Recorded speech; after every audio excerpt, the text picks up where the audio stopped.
One bright morning, Alwine, a dedicated farmer, succeeds in promoting his farming skills at level 10. Surprisingly, this accomplishment also boosts his warrior abilities to 65,000 points and attack power over 40,000. While en route to the capital to sell his vegetables, Al sees a group of adventurers fighting against an S-rank dragon. Reacting quickly, he tosses a carrot to distract the dragon, and surprisingly, the carrot kills the dragon. Upon reaching the capital city of Mygus, a criminal suddenly kidnaps a girl. With his newfound abilities, Al swiftly intervenes and rescues the girl from danger. But he leaves without telling her his name. After the vegetable sale, returning to the gate, guards stop Al. The rescued girl, Princess Fall, reveals her royal status as the reason. Fall requests Al to serve the royal family, but he declines. She persists, offering him more land for cultivation. She tells that she wants him because the kidnapper had over 500 warrior points, far beyond the usual 50 for humans, and yet Al defeated him. Adventurers return and credit someone else for the dragon's defeat. Al slips away. Suddenly a messenger arrives. News arrives in Mygus of a formidable monster army, not seen since Demon Lord Macbeth was killed. Officer Cecil attributes it to a surviving demon army faction, urging their annihilation and the king's evacuation from the capital. Al's friend Testa warns Al and advises evacuation, but Al worries about his field. As Al witnesses monsters head to the capital, Al fears the loss of the vegetable market. Meanwhile, Officer Cecil tricks Fall and the king into leaving Mygus, then eliminates fellow soldiers and unveils his true identity. Romeo Vandiad, Demon General. He plans to kill Fall and the king, taking their identities to seize control of Mygus. As Romeo attacks, the king and Fall attempt to defend, but their magic wanes. In a sudden turn, Al steps in and rescues them just in time.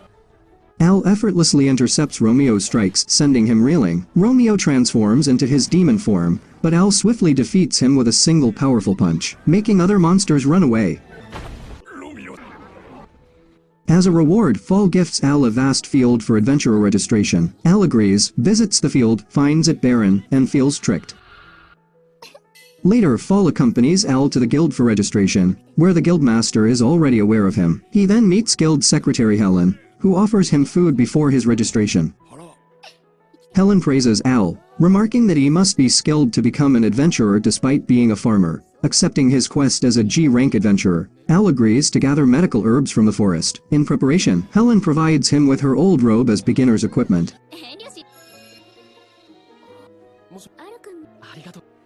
While gathering herbs in the forest, Al discovers a black scale. As he attempts to identify its source by consulting a monster checklist, he's ambushed by a fierce female orc in the midst of a heat wave. Luckily, fellow adventurers rescue him just in time.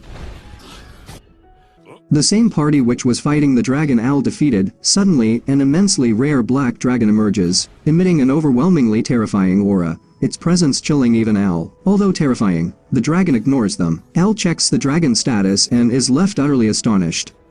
Meanwhile, Helen suffers nightmares and memory lapses. Al and the group return, informing the guild about the dragon. After Al assesses its stats and attack strength, they recognize it as Ouroboros the Malevolent. Showing the black scale triggers a painful memory for Helen, who faints upon recalling her brother Rai's demise by the same dragon. Later, Helen's adoptive mother, is surprised Helen gave Al her robe, explaining when she found Helen as a child all she had was amnesia and that robe. Postman Reeks delivers Al a letter from his mother.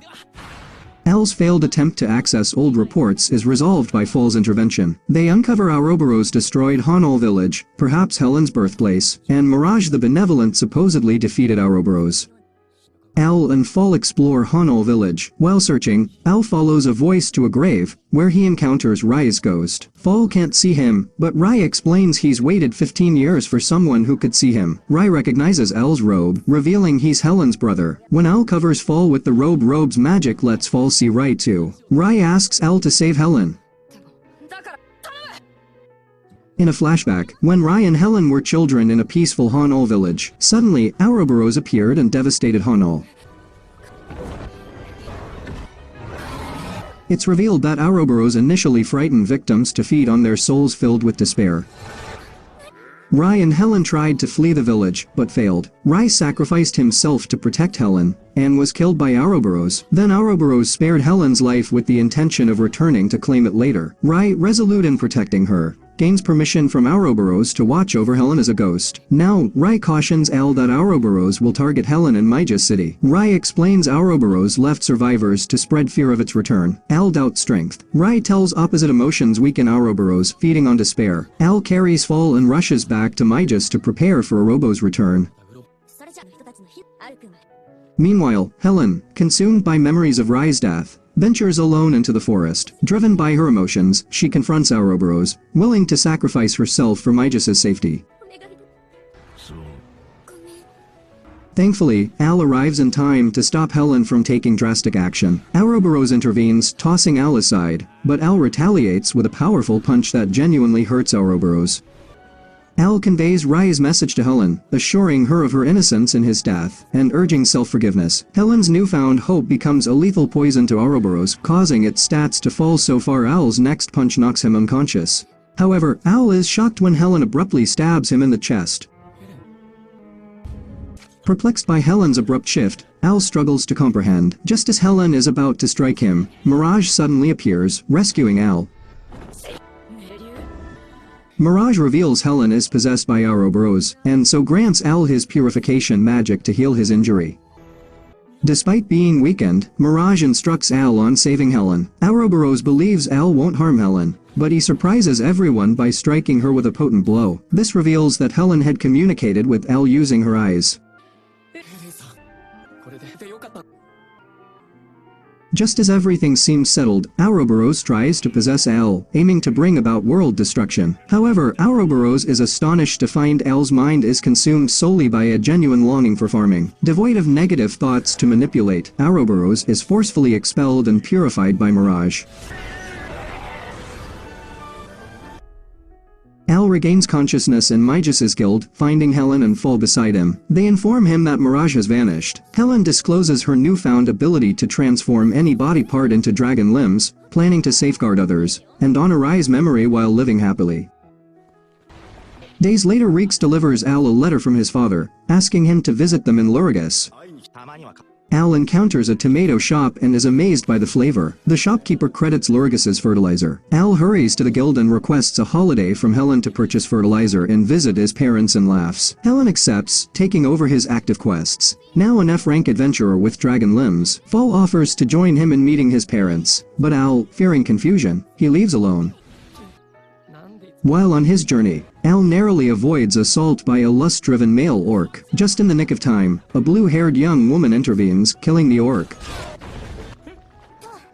Offering water to soothe Al's nerves, thinking he's a civilian, she warns against solo travel, introduces herself as Ruri, and offers to escort him to Lurgus.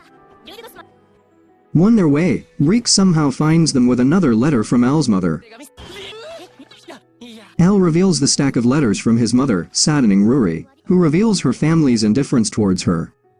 Ruri camps and showcases her magical bag capable of holding large items, and tells she inherited it from her ancestor.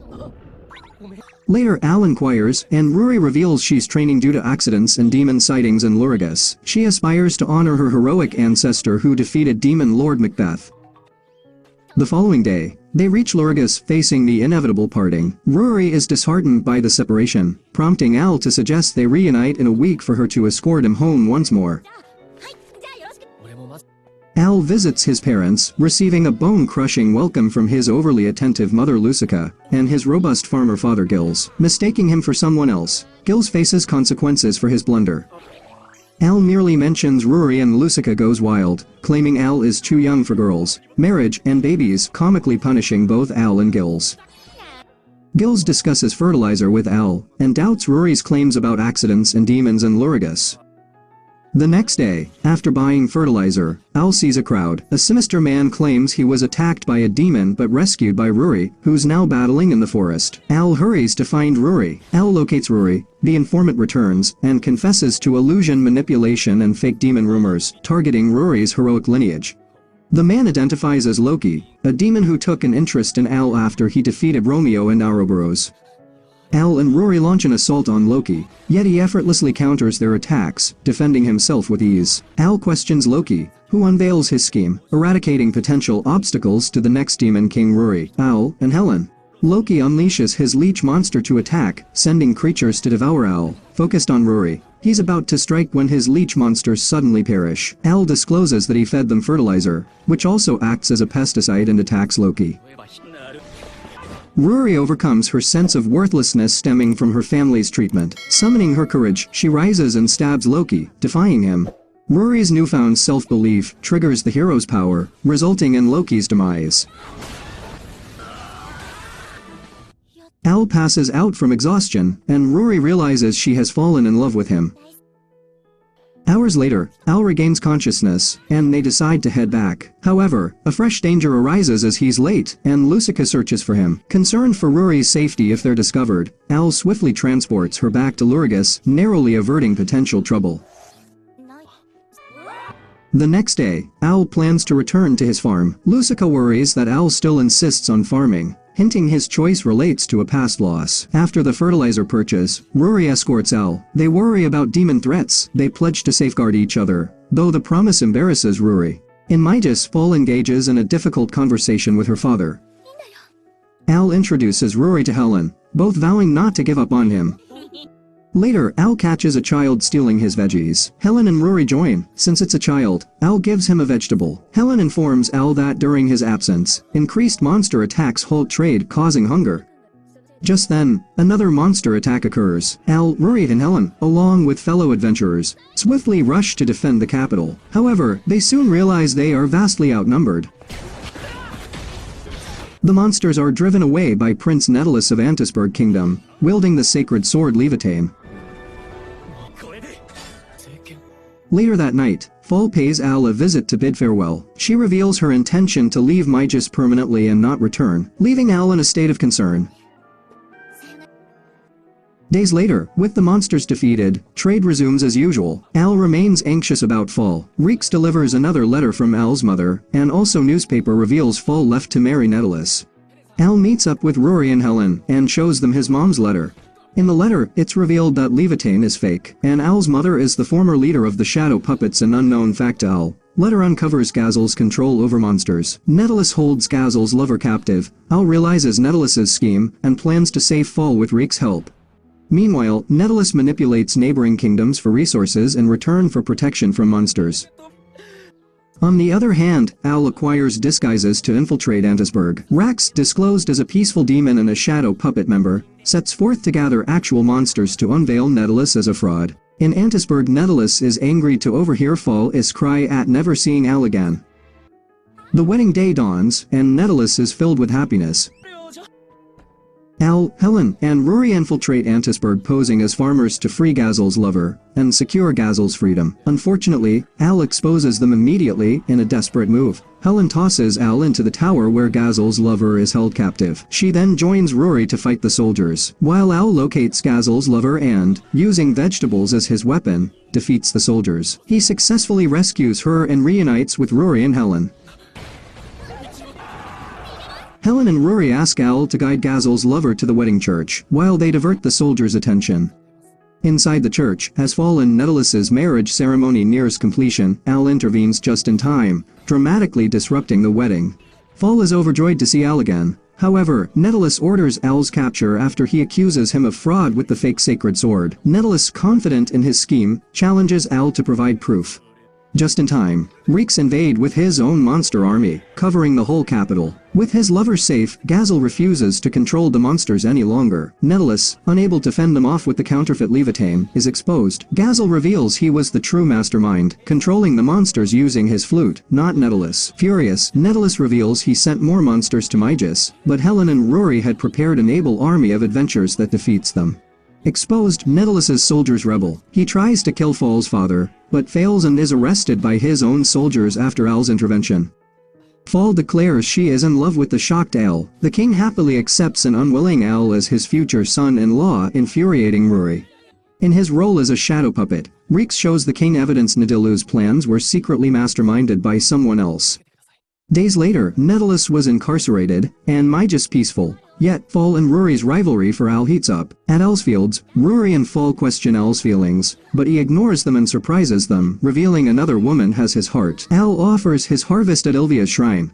15 years ago, A young Al cultivated vegetables with his father and shared them with the village. Ilvia, an orphan, resorted to stealing crops for survival. When Al learns the farmers intended to sell her, he feels bad, but she fled, taking Al's vegetables with her.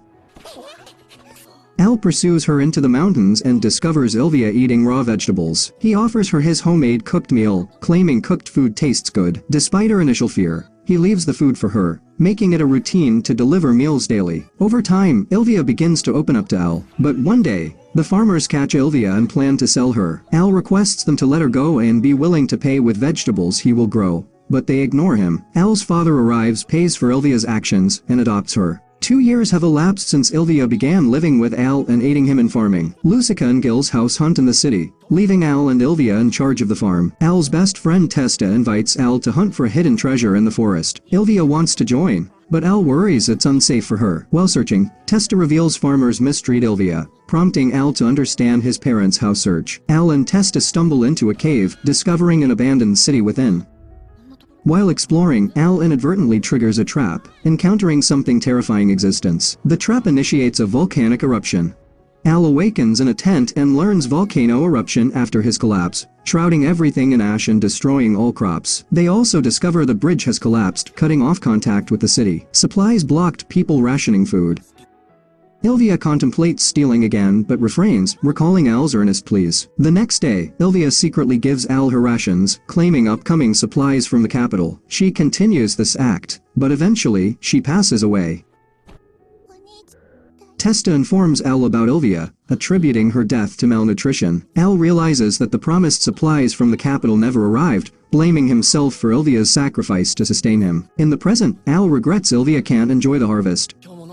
Later, while Al returns home after finishing his work, he discovers an unconscious girl on the road and brings her to his house. When the girl wakes up, she mistakes Al for the kidnapper, and she explains that she was heading to the guild. Al offers to join her, and her name is Linnea.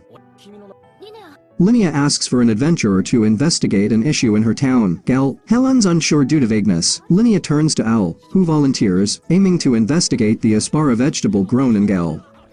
Upon reaching Gal, Al observes that the townspeople are behaving oddly. Guards are using mops, food stalls are serving burnt aspara dishes, and chaos reigns. No one listens to him, and some even mistake Al for luggage. Linnea then takes Al to her home for rest, and she gives Al a pendant with anti-hypnosis effects, as she's wearing one herself. The next day, while investigating, Al encounters Gal's Lord Remul. Remul invites Al for dinner to discuss the town's current situation.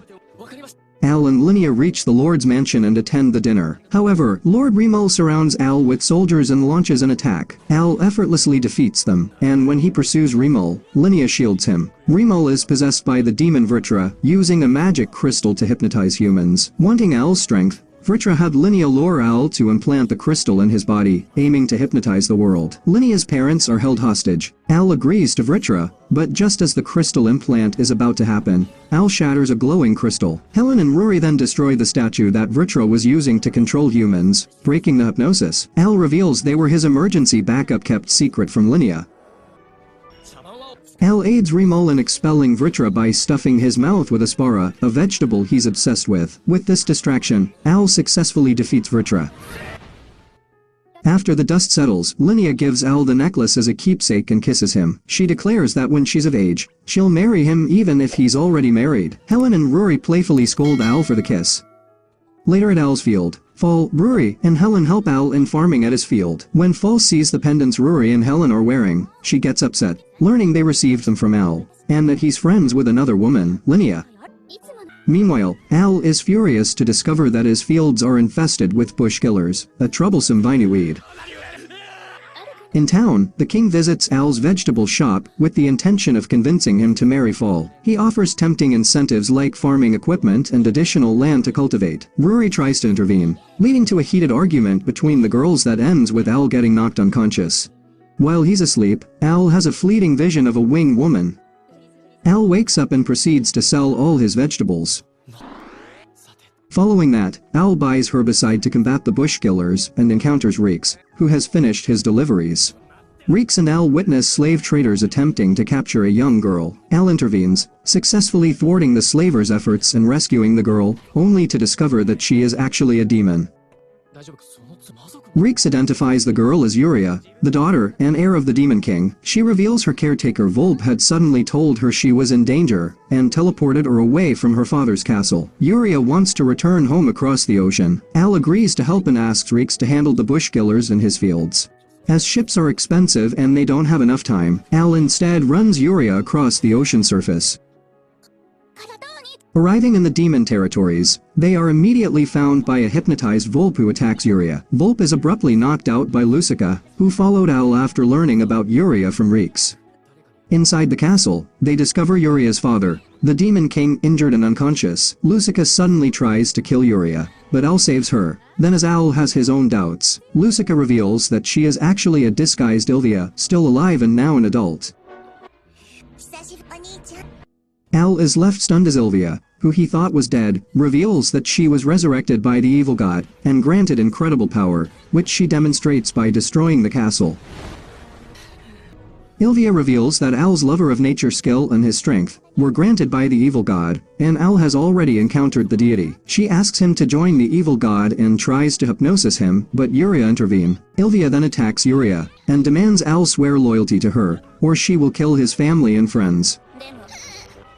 When Ilvia is about to kill Yuria, suddenly, Al's pendant glows and time freezes, and Al once again meets the winged woman who reveals herself as the good god. The good god removes the power bestowed by the evil god from Al, and replaces it with her own divine power. She then sends Al back in time slightly before she departs.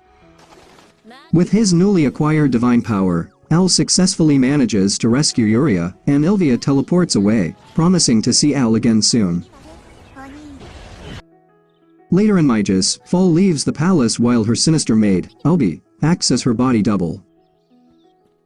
Al suspects that the evil god he encountered was responsible for the volcano eruption when he was young. He questions Testa about it, but Testa remembers nothing about the evil god. Al then invites Testa to the city, but he refuses, privately revealing he cannot leave the village for a mysterious reason.